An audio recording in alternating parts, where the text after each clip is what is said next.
बाद भी समस्याएं बनी हुई हैं और आज हम बातचीत करेंगे पोस्ट कोरोना कोविड की कैसे देखभाल की जाए, उसका कैसे मैनेजमेंट किया जाए, यानी पोस्ट कोविड मैनेजमेंट। ये बहुत इंपॉर्टेंट है। बहुत सारी जगहों पे आपने सुना होगा कि ठीक हो गया, पूरी तरीके से रिकवर भी हो गया, लेकिन कुछ दिक्कतें बनी रहती हैं। ये इसलिए हो रहा है क्योंकि कोविड एक कॉम्प्लिकेशंस लेके आता है साथ में, और ठीक होने के बाद लंबे समय तक 2 महीने 3 महीने, कुछ केसेस में और लंबे समय तक अलग अलग तरीके की कॉम्प्लिकेशंस होती हैं। बहुत सारे ऐसे आपने लोगों को सुना होगा कहते हुए कि वो ठीक हो गए लेकिन उनके सर में दर्द रहता है, या उनके स्किन पे कभी रैशेज आते हैं, जी मिचलाता है, थकान बहुत लगती है, या अलग अलग तरीके की ये सिम्टम्स हैं। तो क्या ये नॉर्मल है, रूटीन है, या इसका कोविड से लेना देना है? इसीलिए इसको समझने की जरूरत है कि पोस्ट कोविड केयर बहुत इंपॉर्टेंट है, क्योंकि जब एक बार वायरस अंदर गया तो उसने क्या क्या नुकसान किए ये समझना, और उसके बाद उसके हिसाब से उसको ठीक करना बहुत जरूरी है। आप ये कह सकते हैं कि इस समय जितने भी लोग हिंदुस्तान में हैं या दुनिया में बहुत सारे देशों में हैं, पोस्ट कोविड केयर की शायद अभी उतनी चिंता नहीं की जा रही। खासतौर पर अगर मैं अपने देश की बात करूं तो जो ठीक हुए पेशेंट्स हैं, क्या उनका डेटा हमने रखा है? क्या हमें ये जानकारी है कि कोविड से ठीक होने के बाद बहुत सारे लोगों की हमने सुना होगा कि मौत हो जाती है, वो क्यों हुई, क्या रीजंस थे उसका कुछ क्या लेना देना था कोविड से, या ठीक होने के बाद उनको रूटीन चेकअप में क्या दिक्कतें आ रही हैं, क्या उनको मेडिसिन लेनी चाहिए, कैसे उनको अपनी देखभाल करनी चाहिए, क्या खाना चाहिए, क्या पीना चाहिए। ये सब बहुत जरूरी है, क्योंकि जो अगली समस्या खड़ी होने वाली है या खड़ी हो रही है रादर, वो ये पोस्ट कोविड केयर की है। और इस पर अभी लोगों का ध्यान नहीं, क्योंकि अभी सभी लोग सब बिजी हैं कोविड की वैक्सीन में, कोविड के ट्रीटमेंट में, लेकिन कोविड केयर बहुत जरूरी है ठीक होने के बाद। तो आज इसी को समझने की कोशिश करेंगे, क्योंकि आपने बहुत सारी खबरें पढ़ी होंगी। तो आज इस गुत्थी को सुलझाते हैं और आपको ये जानकारी मिलेगी, आपके सवालों के जवाब मिलेंगे कि पोस्ट कोविड केयर हमें कैसे करना है, क्योंकि ये बहुत जरूरी, जितना जरूरी इलाज है, जितना जरूरी वैक्सीन है, उतना ही जरूरी है कि पोस्ट कोविड केयर में भी आप ध्यान दें। जो हमारे साथ मेहमान है, स्पेशल पैनल है हमारे साथ डॉक्टर्स का, उनसे आपका परिचय करा दें। डॉक्टर धीरज कौल न्यूयॉर्क से हमारे साथ जुड़ रहे हैं, अमेरिका से, और क्लिनिकल रिसर्च में हैं और तमाम कोविड से रिलेटेड रिसर्च से जुड़े हुए हैं, और बहुत सारी चीजों पे ये लिखते पढ़ते भी रहते हैं। इसके साथ ही डॉक्टर अभिजीत पालशीकर है हमारे साथ, जो सह्याद्री हॉस्पिटल है पुणे का, उसमें कार्डियोलॉजी के हेड है, उनसे ही बातचीत होगी। डॉक्टर वरुण पुष्करना हमारे साथ हैं फोर्टिस हॉस्पिटल अमृतसर के, जो कि क्रिटिकल केयर के हेड हैं, उनसे बातचीत होगी। और डॉक्टर संदीप बोहरा हमारे साथ हैं इंद्रप्रस्थ मेडिकल हॉस्पिटल दिल्ली में, जो है उसमें ये जो है मेंटल हेल्थ को देखते हैं, क्योंकि स्ट्रेस, चिंताएं, बहुत सारी चीजें लोगों के बीच में आती है, तो उसको भी समझना बहुत जरूरी है। आप सबका बहुत बहुत स्वागत है। मैं हूं नीरज वाजपेयी, आपका दोस्त, रोज आपको कोरोना के बारे में एक नई बात बताता हूं और कोशिश करता हूं कि ये शो देखने के बाद बहुत सारे आपके सवालों के जवाब मिले और बहुत सारे आपके कंफ्यूजन्स दूर हो। डॉक्टर अभिजीत पालशीकर जी, हिंदुस्तान में अगर हम देखें तो अभी इस विषय पे बहुत बात नहीं हुई, इसलिए हमने कहा इस पर बात कर लेनी चाहिए।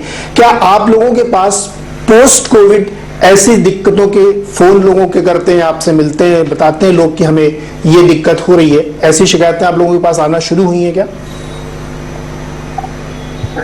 जी, गुड इवनिंग।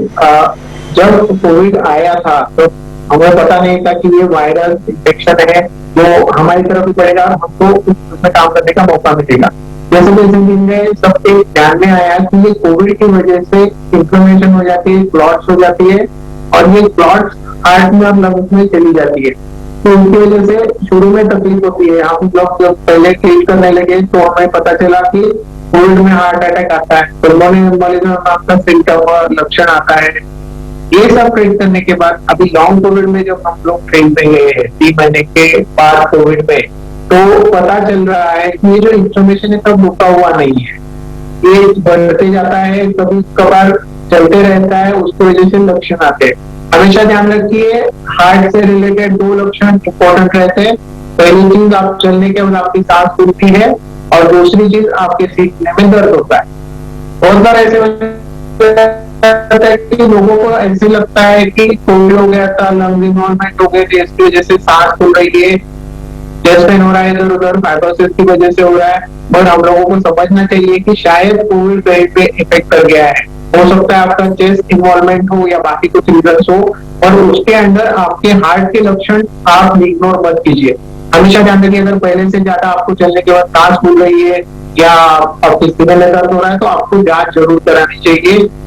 दो चीजों के लिए, एक तो हार्ट के सप्लाई में कहीं गड़बड़ी तो नहीं हो गई है, दूसरी चीज हार्ट का जो पंपिंग है वो कोविड की वजह से, इंफॉर्मेशन की वजह से खराब तो नहीं हो गया, और दूसरी चीज तीसरी रहती है जो लंग्स में ब्लड क्लॉट चली जाती है, जिसको हम लोग पल्मोनरी एम्बोलिज्म बोलते हैं, उसकी वजह से ये सब हो जाता है।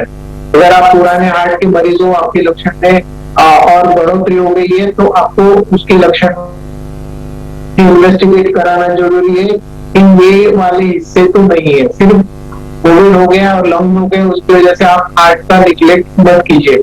जैसे आपने सुना होगा कि पहले हम लोग एस्पिरिन देते थे, फिर डी-डाइमर बढ़ा हुआ है तो उसको ब्लड थिनर्स देते थे, मगर अभी हम लोगों को पता चला है कि ये ब्लड थिनर्स दो टाइप के रहते हैं। एक तो हम लोग एंटीप्लेटलेट बोलते हैं जो कॉमन एस्पिरिन यूज करते हैं, और दूसरे प्रॉपर ब्लड थिनर्स रहते हैं, वो शायद पोस्ट कोविड या लॉन्ग कोविड में हम लोगों को ज्यादा दिन लेने की जरूरत है। स्पेशली जिन पेशेंट को डायबिटीज है, ऑलरेडी हार्ट का बीमारी हो चुका है, जिसका पंपिंग कम है, ऐसे लोगों को थोड़ी ज्यादा सावधानी बरतना जरूरी है। कोविड से डरते हम लोग बाहर जाते नहीं, क्लिनिकल एग्जामिनेशन नहीं करते, मगर धीरे धीरे। डॉक्टर अभिजीत, आप जो पॉइंट रेज कर रहे हैं वो लोगों को समझना चाहिए कि अगर आपको मॉर्बिड है, मैं इस सवाल को और आगे बढ़ाना चाहता हूं कि जो भी पेशेंट्स हैं जो ठीक हो गए हैं, लोग अब एकदम बेहतर है, उनमें थोड़ा सा पेशेंट की प्रोफाइलिंग करना भी जरूरी है। कोमॉर्बिड हो सकते हैं कुछ लोग पहले से, जिनको कोई बीमारी हो सकती है, कोई डायबिटिक पेशेंट होता है, टाइप 2 की डायबिटीज हो सकती है उसको, या उसके हार्ट में पहले से कोई दिक्कत है, या उसका कोई मेजर सर्जरी हो चुकी है, या उसकी कोई और ऐसी दिक्कत है, तो उसकी प्रोफाइलिंग अलग होनी चाहिए। जो एक सामान्य पेशेंट है उसकी प्रोफाइलिंग अलग होनी चाहिए, और क्रिटिकल केयर में इनको रखना चाहिए कि पोस्ट कोविड इनको कैसे देखभाल करनी है। तो धीरज, ये तो बड़ी शानदार व्यवस्था बता रहे हैं, लेकिन ये हमारे यहाँ अभी ऐसा नहीं। मैं इसकी जानकारी लेने की कोशिश करता हूँ। डॉक्टर अभिजीत, क्या हमारे यहाँ ऐसा सिस्टम है? देखिए, हमारे यहाँ बहुत सारे लोग व्हाट्सएप पे उनको एक दवा का पर्चा भेजा गया था जिसको उन्होंने घर पे ट्रीटमेंट लिया, वो एक फॉर्मेट था, स्टैंडर्ड फॉर्मेट, कर लिया और ठीक भी हो गए, वो सब एकदम ठीक ठाक चल रहा है। क्या हम लोगों के यहाँ ऐसा कोई सिस्टम है कि हम उनको ट्रैकिंग कर रहे हैं? ये मतलब मैं इसमें आप लोगों की कोई गलती नहीं दे रहा हूं कि डॉक्टर्स की गलती है, इसमें एक सिस्टमिक प्रॉब्लम है कि उनको कैसे देखा जाए, कैसे पता किया जाए कि उनके क्या हाल चाल है, या उनके अंदर कोई सिम्टम है तो उसको हम एक डेटा के रूप में रखें जिससे हमें पता रहे कि पोस्ट कोविड ये समस्या बड़ी खड़ी हो रही। क्या अपने यहाँ क्या सिस्टम है सर? देखिए, भारत में तो ऐसा सिस्टम है नहीं।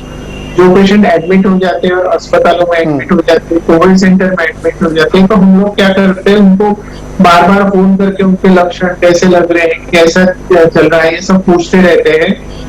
मगर प्रॉब्लम तब हो जाती है जो ओपीडी बेसिस पे कोई ट्रीटमेंट कर लेता है या किसी लोकल डॉक्टर से ट्रीटमेंट कर लेता है, तो उसको हम लोग ट्रैक करना पॉसिबल नहीं होता है। जैसे हमारे कुछ ग्रुप्स है जो प्रैक्टिस में ये लोगों को ट्रैक करने की कोशिश करते हैं, मगर धीरज डॉक्टर ने जैसे बताया वैसे हम लोग अभी हमारे पास ऐसा सिस्टम डेवलप नहीं हुआ है। तो मुझे लगता है कि भारत के लिए सबसे कारगर तरीका यही रहेगा कि पेशेंट एजुकेशन, आई मीन सब लोगों को लक्षण पता चलने चाहिए ऑथेंटिक वे से, ना कि व्हाट्सएप यूनिवर्सिटी से।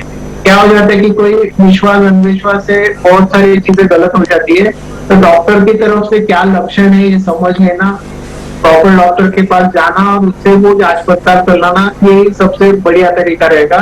अपने पास अभी तो नेशनल हेल्थ सिस्टम तो ये थोड़ा मुश्किल हो जाता है। दिक्कत है, ये एक सिस्टमिक प्रॉब्लम है। Doctor, very quick comment sir, Abhijit ji आपका भी। अभिजीत जी, ये बोलिए। बहुत संक्षेप में रखिएगा सर। 4 चीजें इंपॉर्टेंट है। मैं हार्ट के पेशेंट के लिए भी एडवाइस करता हूँ, तो पोस्ट कोविड और लॉन्ग कोविड के लिए भी एडवाइस रहेगी। पहली चीज, आपको खाने में थोड़ा परहेज करना चाहिए, सर्कस और चौगुना आहार लेना चाहिए। सेकेंड थिंग, आपको 30 या 40 मिनट की एरोबिक एक्सरसाइज करनी चाहिए। तीसरी चीज, आपको कोई एडिक्शन नहीं करना चाहिए टोबैको का। और चौथी चीज, mental peace, life work balance रखना बहुत जरूरी है, तभी आपका हार्ट का तबियत अच्छा रहेगा, आपका ओवरऑल परफॉर्मेंस अच्छा रहेगा। जी, ये तो बड़ी अच्छी बात आपने कही। अगर बिल्कुल जाते जाते 30 सेकंड में धीरज कॉल लिया, बार बार हम लोग सुनते हैं योगा करो, प्राणायाम करो, बहुत बोरिंग होता है ये लोग कहते हैं, लेकिन बहुत इंपॉर्टेंट है, बहुत जरूरी है। आप बहुत बहुत शुक्रिया आप सब लोगों का इस पूरी चीजों को समझाने के लिए। अंत में इतना ही कहना चाहूंगा कि if you are getting bore that means your company is not good. तो जो भी डॉक्टर साहब ने कहा ना, खुद से दोस्ती करना सीखिए, तब शायद आप इससे ज्यादा अच्छे से लड़ पाएंगे। बहुत बहुत शुक्रिया, देखते रहिए CNBC आवाज।